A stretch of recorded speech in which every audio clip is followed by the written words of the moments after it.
This is the Relevant Podcast.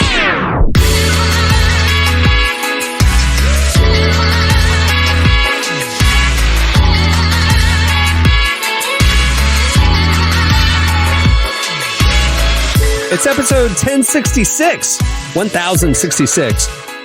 I see these podcasters like episode 24. I'm like, come on. Come on. What? Cross 1,000 and talk to me. You know what I'm saying? Yeah, don't even number them until we get to four digits. All right, it's the Relevant Podcast here in Orlando. I'm your host, Cameron Strang, and joining me from Loverland, Virginia is Jesse Carey. Hello. From Nashville, Tennessee, our very own downtown, Emily Brown. Hey, y'all. You're not downtown. You're in Brentwood. I'm not in Brentwood. I've never been downtown. And I lived in like a small town for a while, and you still called me downtown. Small town Emily Brown. Small town Emily Brown. I like it. And just down the street there in Antioch, rapper, producer, mogul, Derek Minor. What up? We have a great show in store for you today. Jamie Tworkowski joins us later. He's a friend of the show. He has been a long time. He's the founder of Trite Love in Arms. The reason why Jamie's joining us is it's Mental Health Awareness Month. And he started an organization years ago, Trite Love, that obviously is focused on that epidemic in this generation. And he's a leading voice in this. And frankly, Emily has a framed thing behind her head that is Jamie Tworkowski writing. Wow. So it's perfect. So Jamie's joining us later, so that'll be fun. Stay tuned for that, guys. We're on the cusp of summer, right? It's warming up. I have a bold summer prediction. Come to Florida. It's full on summer already, dude. I'm in the pool every weekend. This is a bold prediction, Cameron. I feel like you're gonna have strong opinions about this because of college. I think this is summer rollerblading makes a non-ironic comeback, and I have my reasons. One, I have a street. My office is street level. Windows. I look at people up and down the sidewalk right near a kind of a very active area. Yeah, I've been noticing rollerbladers are peppered into the mix, and these are not like hipster. These are like ironic rollerbladers. These are non-ironic. They're in very athletic gear. They look pretty fun. They look like they're having a good time. So that's sort of anecdotal, right? I've just seen them kind of peppered into the mix a little. Two, the Barbie movie trailer, right? I mean, it's sweeping the nation. Everybody, those set pictures of Ryan Gosling and Margot Robbie rollerblading in the movie. I think here's the thing: everyone is thinking the same thing. Why did rollerblading ever go away? Like it looks awesome. Anyone who rollerbladed at the time. Derek, I want to know your take. Why did rollerblading go away? Derek, what's the beef, man? I'm going to say that is something that I've only seen prevalent in the white community. But Derek, unpack why? What do non-rollerbladers have against it? In fact, my mom bought me some rollerblades for Christmas when I was like 10 years old. And them joints, I might have put them on my feet twice. Like, I just have never seen, like, this is one I'm going to sit out, y'all. Hold on, Derek. Hold on. This is okay. I hear you, but I follow a whole lot of IG accounts of like roller skating, and that is huge in the Black community. Like roller skating rinks. Let's unpack that. Why do you follow a lot of Instagram accounts? Because they're awesome. It's awesome. Have you ever watched roller skating videos? Like the dances and the slides and the whatever. I don't follow multiple accounts on Instagram. Like two of them. I have never seen a Black person roller skating outside of a roller skating rink. That's what I'm saying. I don't know, I don't know where that came from. Venice Beach. There's guys doing like tricks and stuff, and there's Black and white doing that for sure. But that's one place across the globe. True. We'll give you that. Listen, I'll say in Nashville, Tennessee, you just don't see Black people outside with short shorts on and rollerblades. I'm with you. Just doing their thing. I don't see it. I'm not saying it don't exist. I'm not saying that I speak for all Black people. It might be a whole crop of us that's just like, wait a minute, we dominate rollerblading. I'm like, look, I'm just saying I've never seen it. No, here's my thing is, like, I don't own a pair and I don't plan on it. This is a prediction, okay? But I will say this. My pride may be preventing me from having one of the greatest afternoons of my life of just strapping on a pair of blades and not caring what the world thinks. Here's the thing. Is there like an age limit though? Like at what certain point is it like, You probably shouldn't be doing No, this. I've seen some rollerbladers that you would not, that if you saw them with non-rollerblades, you would not think that's a blader. Okay. Like, I feel Blader? like There's a name for him? I'm calling them that. What do you want to call them? I don't know if y'all would have watched that Disney movie from like the 90s, but there's like a line where he's like, whatever, bro, let's blade. That's what I think of when you Good. say. I don't remember what So that movie is called. I'm so traumatized by my very brief window in the 90s of rollerblading in college. Like I got them. I forget what year of my college tenure it was, but I went to school in Tulsa. And so there's this riverfront park and it's a long, wide, beautiful park, wide sidewalks. And, it was the 90s. So people would rollerblade down. The problem is if you start down by ORU, you end up downtown. And then you got to make a circle to come back. And so when you get downtown, you kind of want to explore downtown. I'm downtown now. Let's go rollerblade downtown. Yeah. The problem is there's hills.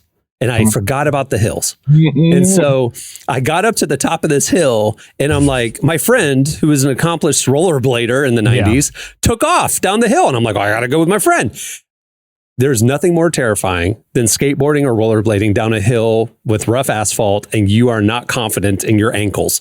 And so you get about halfway down and you're like getting the wobble.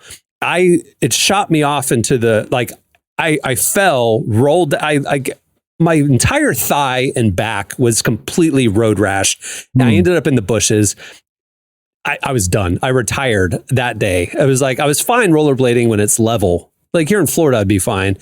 But the hills, man, hills. Hills aside, I'm just talking pure image based. Okay. If you're in a hilly area, you got to be prepared to crawl back up that hill on your hands and knees. It's the only way to go on rollerblades. It's humiliating. I'm talking about standard flat line. I was walking on the street the other day down here. Somebody rollerbladed by me, jumped 180'd, looked at me as they're rollerblading away. We made eye. And I'm not going to lie. At first, I was like, who's this goofball? And the second, I was like, you know what? It's kind of bad. That's kind of good. I like it. You know what? Who here is the one that should be laughed at? The person that is He was asserting dominance for sure. Yeah. Oh yeah. Yeah. I'm talking. It was Slow-mo, Jesse. He was like a bird that like puffed up his wings He like to like crossed his threaten arms you. while he did it. Yeah. Yeah. I'm not gonna lie. That interaction changed my whole perspective on rollerblading. Like, because there's no coming back from that. I mean, what am I gonna do? I'm on. See, you're intrigued because you saw a dominant, skilled person impress you. If you had seen me flying by you on a hill, screaming and wobbling, and then scraping my back been up, concerned. I would have been. You would have been like, rollerblading is over for a reason. Rollerblading ended for a reason. You would not be having this take. This take is because of one man. Imagine you walking back from a coffee shop, okay, just minding your own business. You got a pod in, so you don't even hear them coming, and you couldn't anyway because those rollerblades wheels are almost silent. Like when you get a roller chair at an office and someone put those rollerblade wheels on there, everyone wants that chair, okay? That's right. That's true. Because you just glide, okay? Yeah, that's true. Now imagine, okay, so point number one, rollerblade wheels are awesome. We know that from office chairs. Rest my case. No one's debating that. It's the first chair when you go to a conference, when you go to the meeting or whatever. That's the first chair off the board, the one with the rollerblade wheels. Okay, there's no debate. You're walking down, someone comes right, almost brushes your shoulder, jumps, does a 180, and just stares at you rollerblading away. Like I said, you don't know what to do with that. All you know is like, all right, that was pretty awesome. And who's the sucker here? The person being made fun of on rollerblades or me walking with 2 feet like a sucker? Well, when you come down this summer, Cohen got briefly into street hockey. And so he has size 11.5 rollerblades. So you can borrow his 11.5 rollerblades and you can play around in my neighborhood to see if you enjoy it. So. Give me an afternoon. I think I'm doing that 180. I think that's all it's going to take. Give me a couple of those traffic cones to kind of, weave in and out of. Derek, what size are your feet? 12.5, 13? Both. Yeah. So I'm 12.5. So like I'll get a pair. And then when you come down, you can borrow mine. And Say who, me? Yeah. Oh no, I won't be rollerblading with anyone. Derek, open your mind. Open your heart. It's open. You can be a trendsetter, dude. You can be a trendsetter. Oh, I like it. I'm not setting the trend of falling on. Like I don't even like the regular roller skating. I'm even on the thing with the circle, and they got good music playing, and I'm just falling around to Frankie Beverly and Maze. Like, you know what I'm saying? Like, no, I'm not trying to do that. Like, I'm not. No. When I was in fourth grade, I was at the roller rink and for like a birthday party or whatever, and there's a girl I liked, and Eye of the Tiger came on. And you know, when Eye of the Tiger comes on, it's like, man, you gotta like step it up, like bam, bam, bam. You start, and so I started skating like a lot faster to kind of impress her, to try to do what Jesse was impressed by. Mm-hmm. Right when I flew by her, lose the right foot and slam right into the wall, and she never liked me. Just FYI. So I've had traumatic rollerblading and roller skating incidences. I'm done. No wheels on my feet. So that trend can pass me by. I also feel like Heelys could come. Like if someone just started rocking Heelys. I want them to come back so badly. That would be so fun. What are you talking about? They have adult Heelys. Just go online and get them. But like it's not as cool as a blader, you know. But like, you don't have to reveal that you have a Heely on. You only reveal it when you choose to. It's quite obvious when I start revealing away that I have a Heely on. You can't subtly have a Heely on. That's like not how they work. That's true. You're clamping around either way, you know. Like you have snowshoes on or something. Yeah, exactly. Yeah. All right. Okay. Well, like I said, we have a good show in store for you. If I worked in a highly tiled environment with a lot of tile floors, I might consider. Like for real, if you worked at a warehouse or something, why if I worked at like an Heelys? Amazon warehouse, I'd be zipping around there. Yeah, why wouldn't you get on it, Bezos? Adult Heelys should be a thing, or they are a thing. They should be more common. Yeah. All right. Okay. Stay tuned. Up next, it's Slices.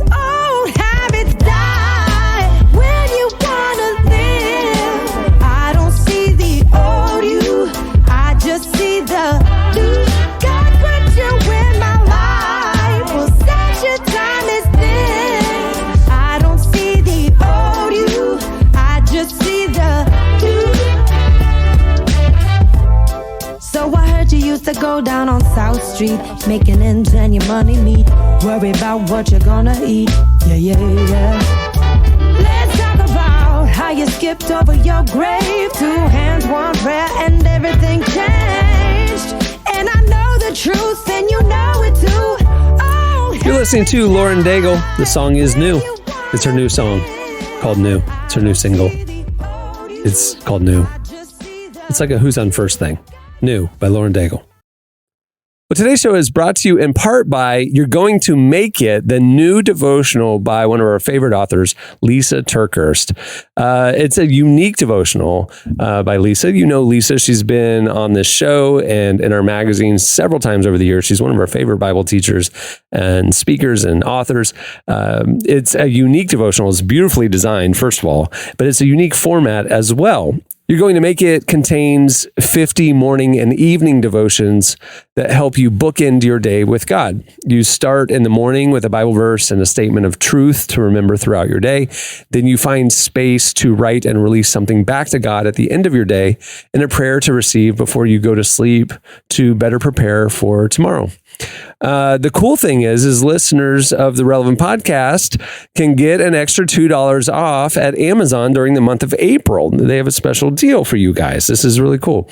So the way you get this discount is you go to Amazon, you type in to make it, the number 2, make it, all one word, to make it at checkout to get the discount. So you're going to make it. Put it in your cart. You're Going to Make It in the month of April at Amazon. You're Going to Make It and type in to make it at checkout to get the discount. That's the number 2 plus make it, or look for the direct link with the coupon applied in our show notes. We have, our episode page there at relevantmags.com. We will stick an Amazon link there in our show notes if you want to just click it and not remember the promo code to make it. But there you go. New devotional book by one of our favorites, Lisa Turkhurst. It's called You're Going to Make It. It is out, and get $2 off at Amazon by using promo code to make it at checkout. Okay, it's time for Slices. All right, what do you have, Jesse? All right. As you guys have been aware, I've been heavily into coaching Little League Baseball recently. And I've observed a lot of tension with the umpires for good reason. Some of them, you can tell they're phoning it in a little bit. They're I don't know how much they get paid per game, but some of them don't take it serious. But I will say this: not an easy job. A lot of parents are always griping. And a little league in New Jersey has figured out a solution to prevent parents from, abusing the refs, essentially. Yeah. By the way, I'd like to see this done at a professional level too, Cameron. I saw this story. I think we reported this story, and I cannot wait for this to become common and go to the professional ranks. So, let me tell you what it is, and then I have a whole take on it too.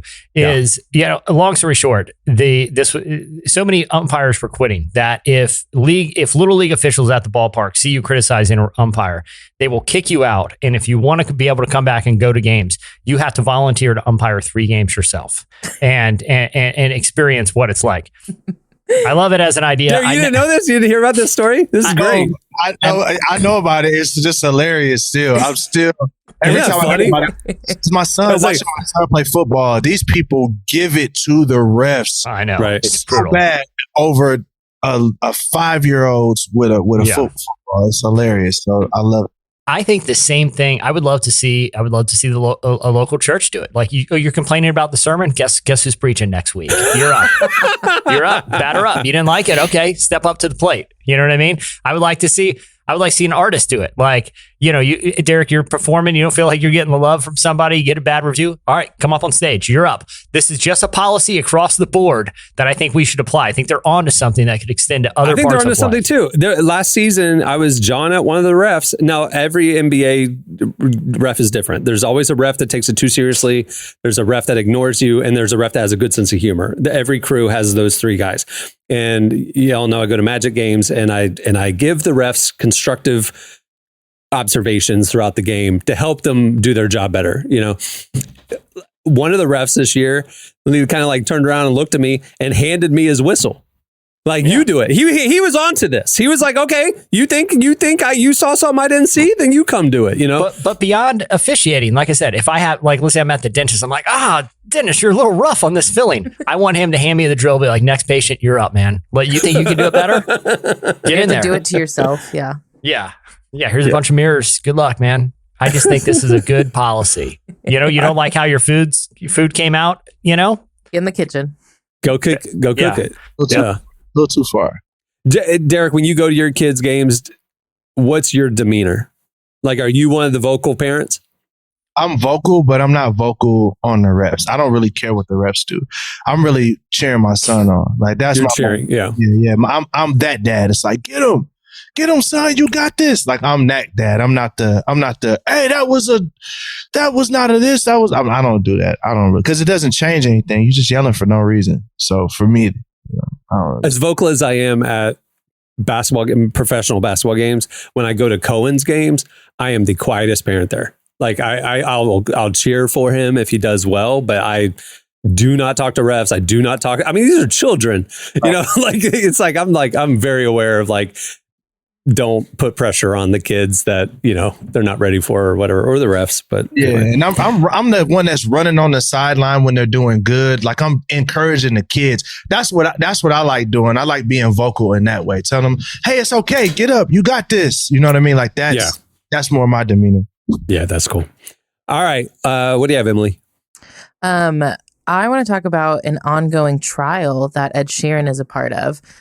He is currently facing a lawsuit against for one of his songs, Thinking Out Loud, which has been accused of copyright for Marvin Gaye's classic Let's Get It On. And he said that if he's found guilty, he's going to quit music altogether. Because he just basically is like, if you think... Jason, do you have an applause sound effect? Can we... I'm sorry. I don't mean to shade Ed Sheeran. He's a talented man, whatever. It's fine. I will say, if you went to a wedding in the single year of 2017, you heard his song Perfect, because everybody used it for their, like, first dance song. And it does get old after a while, guys. I'm sorry. No, but he said he was quitting because he was just like, if you think if you're accusing me of what I'm doing, like, I would be an idiot to stand on front of a stage and say that I had created these songs.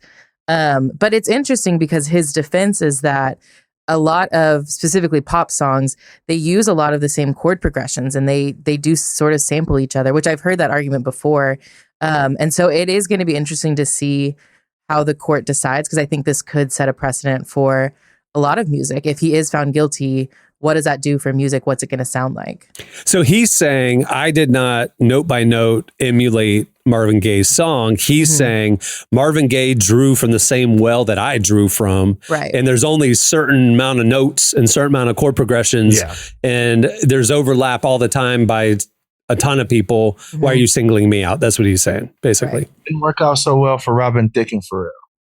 So talk about that.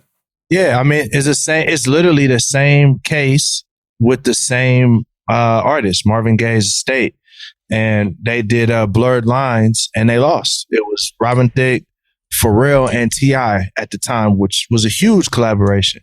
So Ed might be, you might be on the sideline, buddy, because it seemed like whoever the lawyers are for the Marvin Gaye family estate, they ain't playing. But I will say this though, the Blurred Lines, like, that is extremely like even like the little. It was almost like it was sampled. Yeah, it was an exact. Even like the instrumentation was the same. Where I feel like they were more saying with Ed Sheeran, it's more of like the cadence and kind of the flow. Where the other one sounds like a direct imitation of you know what I mean. But again, this is why I guess it's going to a jury because obviously these are blurred lines, you know what I mean? But this is crazy to me is that Ed Sheeran is going, I literally will quit music if I'm found guilty of this because that means I can't create anymore because I didn't copy that song. If you're saying I did, then you're going to say I copied stuff in the future. What's the point of even making music anymore? And he's going to walk away. On the other hand, Robin Thicke, he didn't quit. He just got fired from music. Nobody cares anymore after that case. Like Robin Thicke, had the same result. He just didn't choose it for himself. And then he also was, he was a jerk a little bit. Yeah. I'm saying There were some blurred lines. Yeah. So if you want to never hear Ed Sheeran again, you should pay attention to how this case resolves in the next week. So, okay. What do you have, Derek? So there's two antitrust bills against Live Nation to unlock the ticket fiasco that we all have dealt with.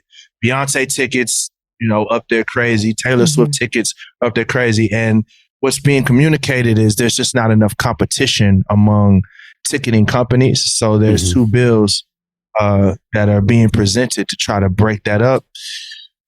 And it sucks because, the whole premise of the bill is, for most people in this inflationary time, they're trying to get their dollars together to take their family to a great outing, to see some major artists. And then the resale market is just buying up all these tickets. And then there's some sort of almost like stock market within just like ticket sales that drive these tickets through the roof. So I think this is a good thing. It's inconvenient for the artist and it's inconvenient for the fan because at the end of the day, the artists are trying to set tickets so that they can connect with their fans and fans are trying to get with the artists. I've seen, what's her name? Maggie Rogers. Yeah. Maggie Rogers just literally was like, yo, you just got to buy the ticket straight from me. Like from the box office. You have to go to a physical box office. Don't even worry about that. And I think that's great, but you shouldn't have to do that. Right. There should be some sort of regulation to where someone can buy an affordable ticket without getting hit with 4 billion fees that don't matter. So there's the two bills specifically are addressing two different things. One is addressing the secretive way that the fees are added on. So you see this ticket is $75 and you go to check out. And then when they add on all the fees, that $75 ticket is $128. So the first bill is going to have upfront one total price. So that ticket will be $128 to you. So there's no surprises after you go to try to buy it. That's the first bill. The second bill is actually trying to break up the monopoly where Live Nation, which owns Ticketmaster, Live Nation owns all the arenas and major concert venues.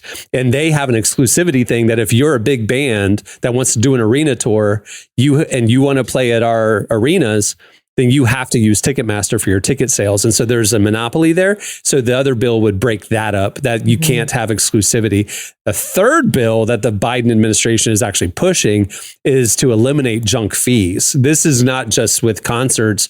This will be airlines. This will be like all this other stuff where like all those fees, sporting events, all those fees, not just putting it up front in pricing, but actually making those fees illegal. You got to just put them in the ticket price and you can't add on anything after the fact. So And it's have you ever rented a car and looked at all of the fees? right. That'd be part of it too. Yeah. Rental cars. Ridiculous. It's like, yo, this is the breathing air fee. Yeah. This is the Hotels, the Like resort fee or Airbnb. whatever. Well, Yeah. it's like that old episode of Seinfeld where George or Jerry buys a new car and he's asking Putty, who's the car salesman, about some of the fees. He's like, "What's the undercoating fee?" He goes, "We don't even know what that is." Like a lot of it is just like Yeah. semantics essentially. Mhm. You know, Yeah, it's a way for the dealer to just squeeze more money out of you. Yeah. And so anyway, that's not ready to get passed. These first two are getting put up for a vote. The junk fee thing is a little bit more comprehensive, but hey, it's good for consumers, and ultimately that'll. If there's more ticketing options and there's, somebody who wants to come in and undercut the industry, that'll drive prices down. Ticketmaster will have to match, right? So like it's going to be good for consumers, the more competition. So yay, we're all about the free market. So, okay, that'll do it for Slices. Make sure to check out relevantmagazine.com every weekday where we're covering a lot of stuff like this and more. Oh, look at this. This is the benefit of having the news in front of me while we record. Ed Sheeran, not guilty. So sorry, Emily, that we talked about that whole thing about him possibly quitting music if he was found guilty. Well, thankfully, Ed Sheeran fans can breathe a huge sigh of relief, and newlyweds who are picking their wedding songs, because Ed Sheeran is going to be sticking with music, I guess, because he has just been found not guilty. So there you go. All right, stay tuned. Up next, Jamie Tworkowski joins us.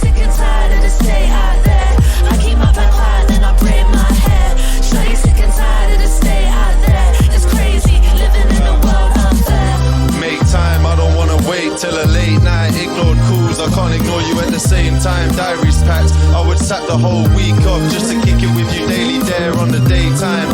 In the meantime, I'll be on a mean grind grafting, but don't worry cause I will be fine. I used to pedal till my soul's got sore, till my battery died. Joe Black said it right, the grind don't stop until the line don't pop. When I get home, you know I rock those socks off. Can I keep my cap on? Never been a track that I cap on. Never been a verse I ain't snap on. Wanna take a pic, get a can on. I ain't on until You're listening to 9-8. Song is Holloway Flip. Well, today's show is brought to you in part by Seacoast Church. From the very beginning, Seacoast Church has been a place for people who don't quite fit into the normal church mold. On Seacoast's new podcast, which is called Things You Won't Hear on Sunday, the church will try to capture some of the unique characteristics that make them who they are. From pastors talking about struggles with mental illness and food addictions to discussions on theology, politics, and culture, this podcast covers many topics that contributors do not see eye to eye on, despite being part of the same church fellowship. Not only that, but the podcast will share powerful life stories from award-winning artists like Lecrae and Brandon Lake, as well as other members of the church. For the month of May, the podcast is taking a deep dive into discussions on mental illness for Mental Health Awareness Month. To hear more, go to seacoast.org/podcast. Check it out. Again, that's seacoast.org/podcast. Well, our guest today is Jamie Tworkowski. He's an author, best-selling author, New York Times best-selling author, speaker, and the founder of the nonprofit organization To Write Love in Our Arms. May is Mental Health Awareness Month, so we knew we wanted to speak with Jamie about how we can continue to advocate for better mental health. We talked to him about the role community plays in our mental health and how we can find help whenever we need it. Here's our conversation with our friend, Jamie Tworkowski.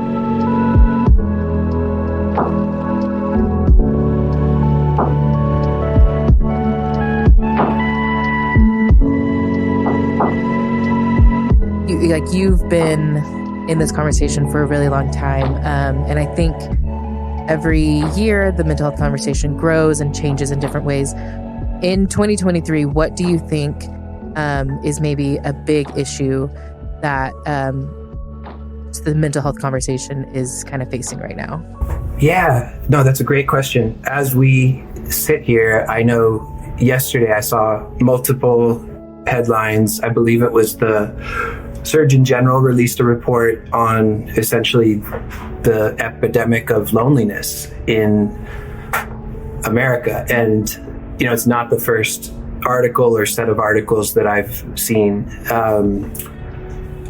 So I think through, paying attention to the news, I think loneliness and I think I immediately go to connection, right? Like maybe connection as the solution or the opposite of loneliness. And I've been leading a lot of small group conversations in my recent work. So since leaving to write Love on Her Arms and spending a lot of time on these Zoom calls with 7, 8, 9 people at a time, and have really just fallen in love with connection and have become so fascinated by it. And so I think it's interesting where yesterday was interesting, I think, to see something I'm naturally feeling drawn to and thinking about in my own life, in my work, and then to see that there's a real mental health aspect and even physical health aspect, and just this simple reality that so many of us, so many adults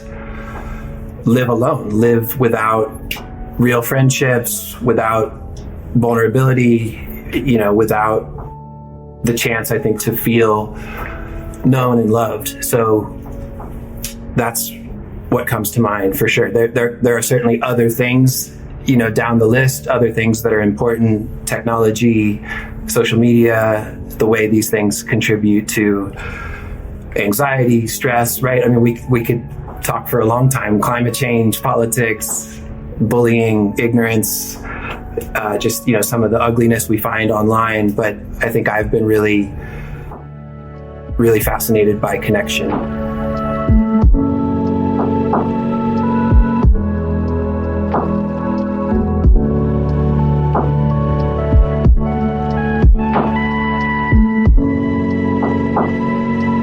Like, do you have any tips on creating important friendships as an adult? Because I think a lot of people, they just don't even know where to start. Yeah, I think it's a great question. And I would not have expected that leading small groups on Zoom would turn into kind of a case study for me for friendship and connection. But I really have, I feel like I've been learning some things. And I think we, not only me, but the group, we talk about it or in various groups. And I think so much of it comes down to being intentional and being open.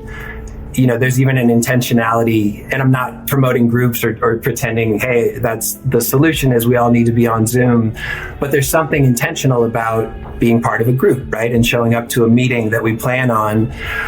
And I contrast that with my closest friends who live literally a mile away, my lifelong best friends who I can go weeks without seeing, and when we leave it to chance, we end up not getting lunch. We end up not getting coffee or dinner. And again, they're busy. They work, they have families. But I think it has made me realize I can't be responsible for anyone else's schedule or them showing up as a good friend or inviting me to things. I'm only responsible for my actions. And so I can choose to be open. Sometimes my counselor will just flat out ask, are you leaving your house enough? Are you going out into the world? Whether that is walking your dog, going to the cafe for lunch, just being around other people. There's a line or even a phrase in Blue Like Jazz from forever ago, this idea that other people exist. I have to be reminded that other people exist. But specifically to answer your question, I think when vulnerability, when real, honest, open relationships, when vulnerability is met with presence, attention, compassion, encouragement, I think that is a recipe for connection. And I think consistent connection, which requires us to be intentional, to make plans, to be specific, I think that leads to community. So I think that's just based on kind of some things I've been thinking about. It's not an expert opinion, but I think I'm realizing that, hey, when we choose to share, when we choose to talk about the real things, not just pretending to have it all together and talk about the promotion or the vacation, but to talk about our grief and our confusion and life's biggest questions, when we share those parts of us with other people and it goes well, when someone gives us their presence and doesn't try to fix it or solve it, but responds with empathy and compassion. I think that allows us to feel known and to feel close to another person. And you do that consistently. And I think that is a friendship. But I like the idea of encouraging people to do things that they love. So if there's a park that you love to walk through, if there's a coffee shop you want to hang out at, do those things that are true to you. And hopefully you put yourself in a position to bump into other people who share those interests, people who might be like-minded. Of course, we hope, you and I were talking about Nashville earlier. You live in Nashville. You hope that you live in a place you feel good about, and within that town or city, you get to kind of find your spots. And maybe it's not just a coffee shop, maybe it's joining a book club or a softball team, right? But I like the idea that by being specific and being intentional, we hopefully put ourselves in positions to make friends.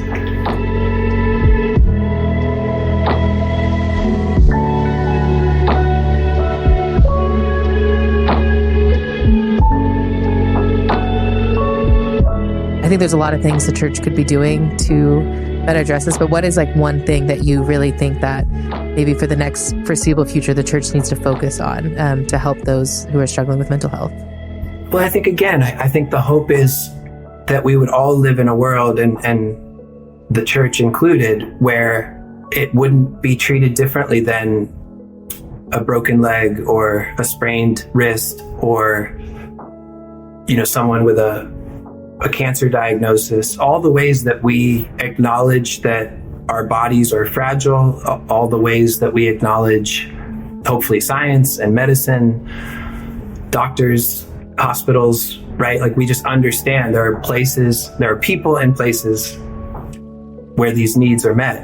I think the hope is that the church would serve as a bridge to these places. Again, if someone broke their leg in the parking lot of the church, I don't think there would be a lot of debate over what to do or how to address it, right? If people want to pray, go for it. But please call an ambulance, or how do we address the broken leg? And so I just think the hope is that it wouldn't be mutually exclusive, that I believe in a God who loves me, who wants to know me, who wants to meet me in my grief, who's not afraid of my questions, who's not afraid of the messy parts, the paradox parts. And I think just hope that the church would acknowledge all of it, even looking at what we've talked about today, just loneliness, right? So the idea the church is obviously inviting people to be in relationship with God, which is great, which is beautiful, but what does that look like, right? So what does actual physical community look like, right? So how do you address loneliness within the church? How do you address the lack of connection that so many people, so many adults experience, right? Maybe it feels like I was part of the youth group, I was part of the college group, I was in a singles group, and then did I age out? The needs are still the same, but where do I find that? How do I find that? So I think the hope is that the church would just be interested in all the aspects, the relational, the conversational, the social, all the way to being aware of the treatment centers and counseling offices in their local community, so that when someone is struggling or there's a crisis, they're not scratching their heads, but they're aware, and they even have relationships. They know what those practical solutions are.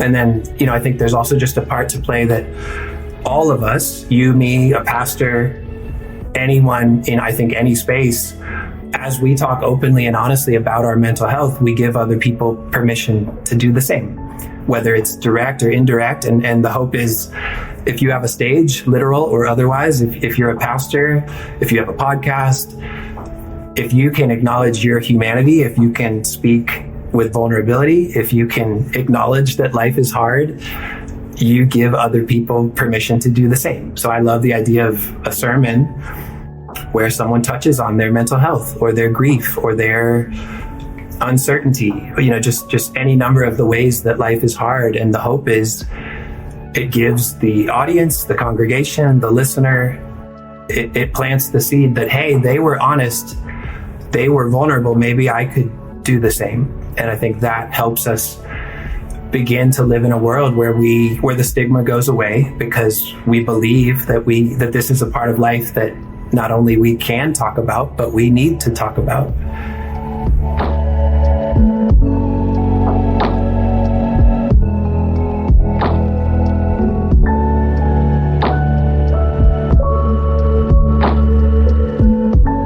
That was Jamie Tworkowski. You should subscribe to his Substack. He's killing it. He's on the front page of Substack right now. And obviously, he's got his book out and everything. I'm glad he's writing again. Okay, stay tuned. Up next, it's our game, Most Likely To. It's not really a game. It's our segment called Most Likely To.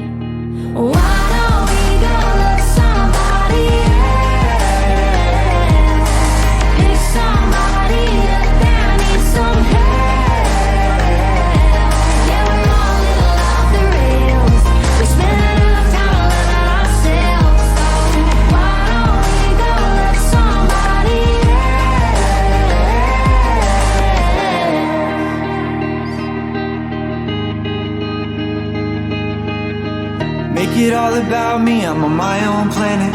Round and round I go, take it all for granted.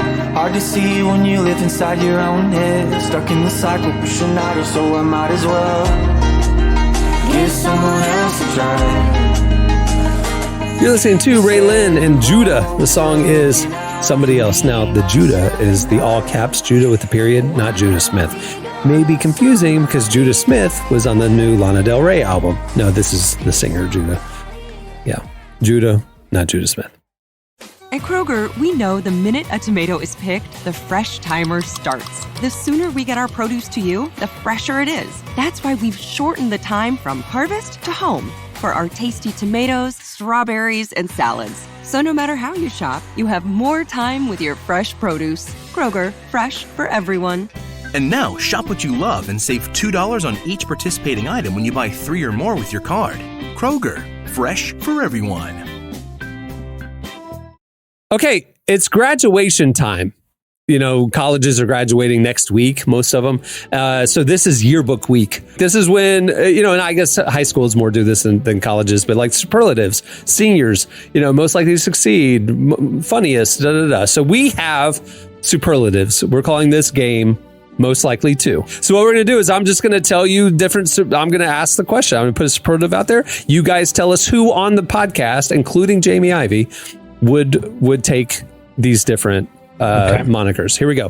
Who's most likely to move to Monkey Island? It's in Florida. It's outside of Tampa. Most likely to move to Monkey Island. I'm putting this one on Jesse. Yeah, I feel like you would move for like research purposes. I could find a lot of reasons. I think just, starting over among the primates sometimes seems pretty appealing. So yeah, I received the crown.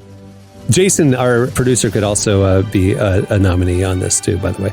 Okay, who's most likely to cancel plans with friends at the last minute? Oh, I'm going to say Derek Minor, because he did that to me last Sunday. Oh my God. Derek, you're never going to get free of that. Sorry, I was on... He was tired. 8 of a tweet. Who's most likely to cancel plans with friends because they're tired? How's that? There we go. Derek Minor. Yeah. All right. Who's most likely to win a hot dog eating contest? Definitely Jesse, without a doubt. Really?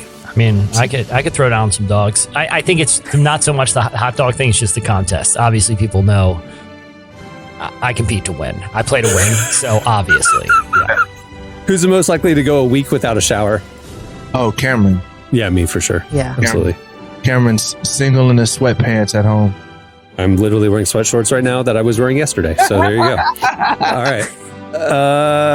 Who's most likely? Y'all don't see below the t-shirt. You don't know what's going on down there. I know. can So wear the my fact that you sweat shorts. admitted it is just funny. Yeah. You outed yourself. That's fine. He was right. I agreed. I read that. And I'm like, me.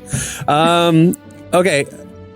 Who's most likely to replace salt with sugar while cooking?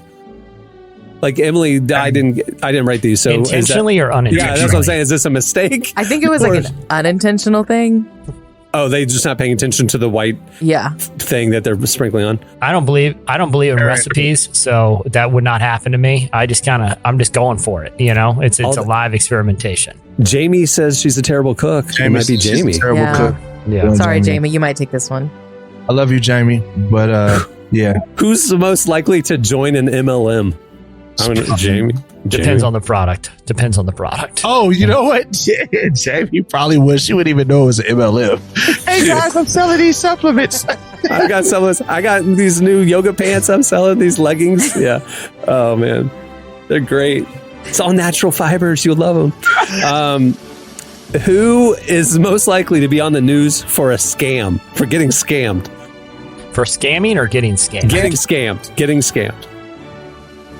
Jamie. I'm gonna go with Jamie or Jason. I was gonna say Jason. They're so good natured. I think they would. I think they'd be. I think Jason would. Yeah, he's trusting. No, I think he would get Jamie duped. the same. Yeah, Jamie too. It's the trust It's issue. because you're so kind and supportive, and you would that's support true. someone with a scam.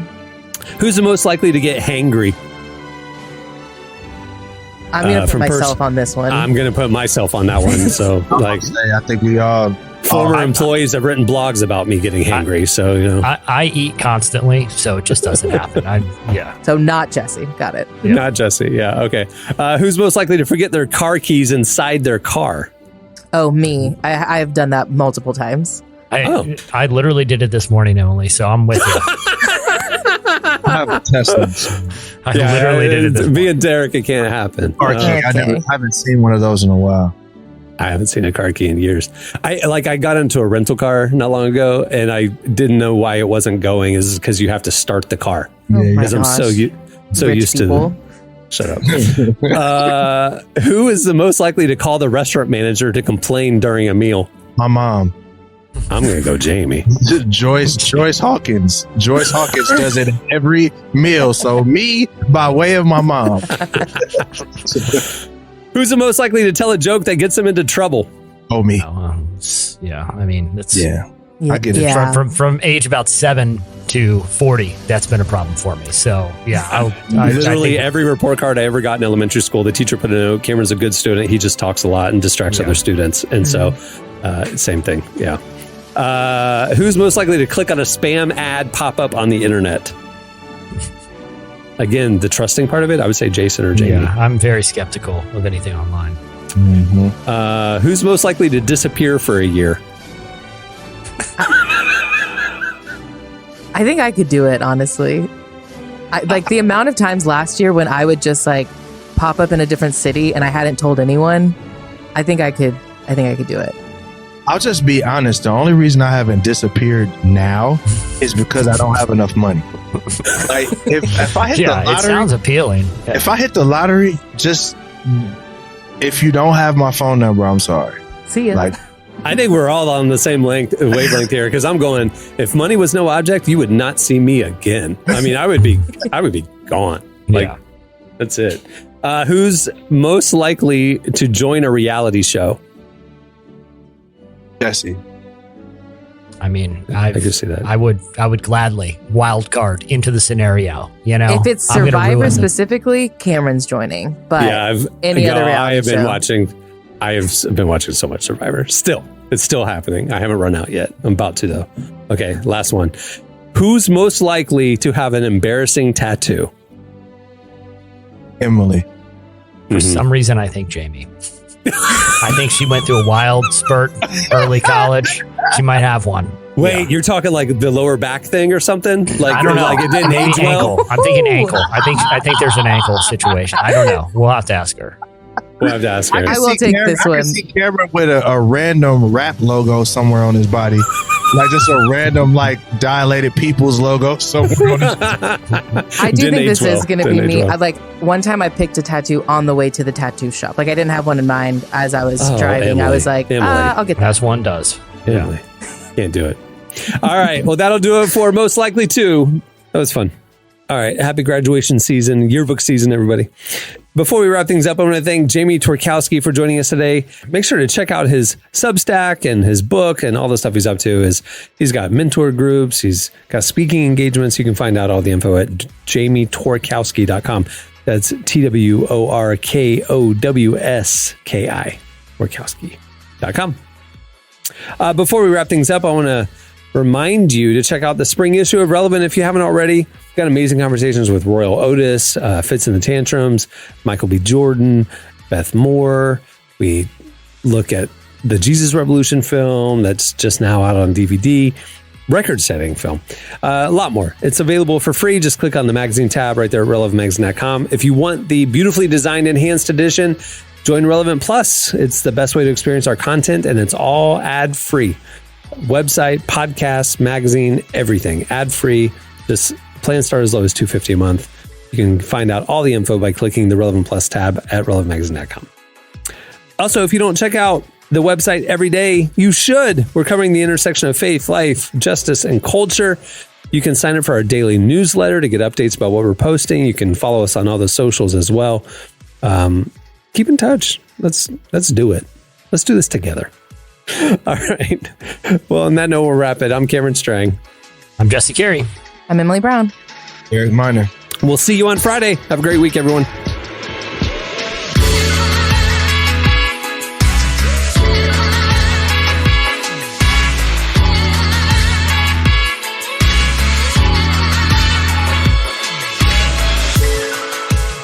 For listening to the Relevant Podcast.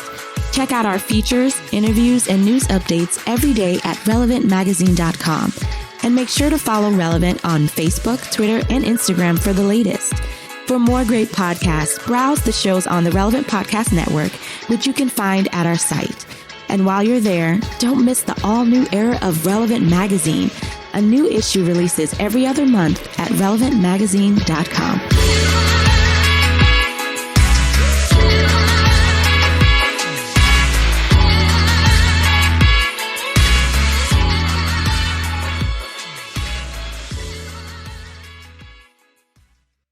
You would not think that's a blader. Okay. Relevant Podcast Network.